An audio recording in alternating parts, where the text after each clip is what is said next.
কালকে 2898 এডি কেমন হলো এই অশ্বত্থামার টিজারটা বন্ধুরা, এক কথায় ঘ্যামা হয়েছে বন্ধুরা। এর আগের টিজারটাও বেশ ভালো ছিল।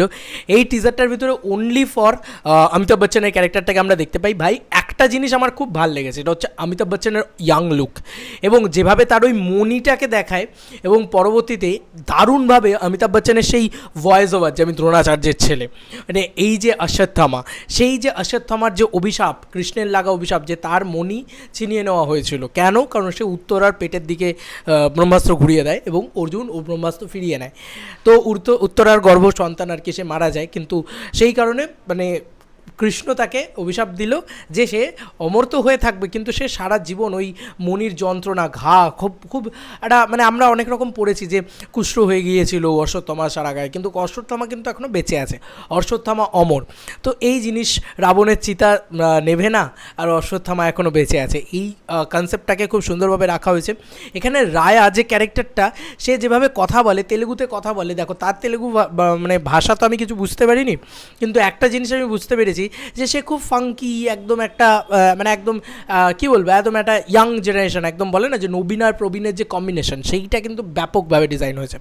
আমার মনে হয় যুদ্ধটাকে দেখানো হবে, যে যুদ্ধের সময় অশ্বত্থামার ওই মানে মণিটা দেখা যাবে রয়েছে, দেখবে এখানে মণিটা রয়েছে, তো ওই কুরুক্ষেত্রের যুদ্ধের কিছু পোর্শন হয়তো মেবি এই ছবির ভিতরে থাকবে।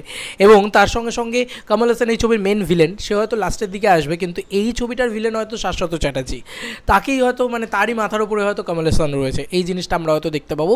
এবং ওই মানে পুরো শিব নিয়ে রয়েছে, ওই যে মানে ওখানকার যে পুরো বিল্ড আপটা এবং যেভাবে বিজিএম, যেভাবে ভয়েস ওভার, মানে ভয়েসটা তো খুব সুন্দর অমিতাভ বচ্চনের, সেটা ব্যাপক লাগছে দেখতে। এবং সত্যি একটা জিনিসকে এপিক বানিয়ে দেয়, এরকম একটা ওই যে টাক করে একটা মানে জাস্ট ফোঁটা পড়ছে, তার ভিতরে ওই রকম মানে শিবলিঙ্গ, ওই রকম একটা মানুষ, এবং তার যে ইয়াং লুকটা, আমি বারবার এটা নিয়ে প্রশংসা করব, কারণ ভাই অমিতাভ বচ্চনকে অনেক দিন বাদে ওরকম, মানে আমি ভাবছি যে সেই দিওয়ার জঞ্জির সেরকম টাইপের লাগছে অমিতাভ বচ্চনকে, মানে এমনভাবে ভিএফএক্স দিয়ে তাকে ওটাকে নিয়ে আসা হয়েছে। সত্যি টেকনোলজিকে খুব ভালোভাবে ব্যবহার করা হয়েছে। এবং এই ছবিটায় কে কালকি, মানে কালকি তো অবভিয়াসলি আমার মনে হয় প্রভাসী হবে, এবং সে হয়তো প্রথম থেকে রিয়েলাইজ করবে না, আস্তে আস্তে আস্তে আস্তে রিয়েলাইজ করবে, দেন তারপরে সে হয়তো পুরো পাওয়ারটাকে টেক ওভার করবে। অ্যান্ড মানে এমন একটা সিচুয়েশান, এমন একটা পরিস্থিতি যেখানে হয়তো কেউ ঈশ্বর মানে না, এরকম একটা পরিস্থিতি, এবং সেটা মানে ঠিক করেছে হচ্ছে তোমার শাশ্বত চ্যাটার্জি, এরকম একটা জিনিস। এবং যেভাবে বাচ্চাটা বলে যে আশু আঙ্কেল, মানে ওই জায়গাটা দারুণ লাগে।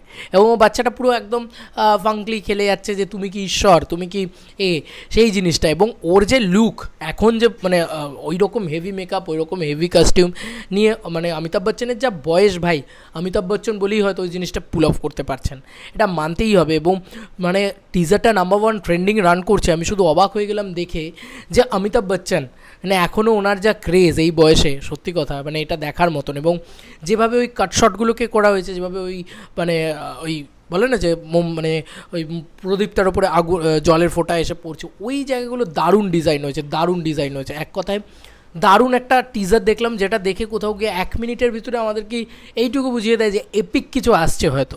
তোমাদের কার কি মতামত? আমার অশ্বত্থামা এই টিজারটা, মানে কালকে 2898 এডি, এই কাজটার যে টিজার অশ্বত্থামা, ব্যাপক লেগেছে। তোমাদের কার কি মতামত জানিও কমেন্ট সেকশনে।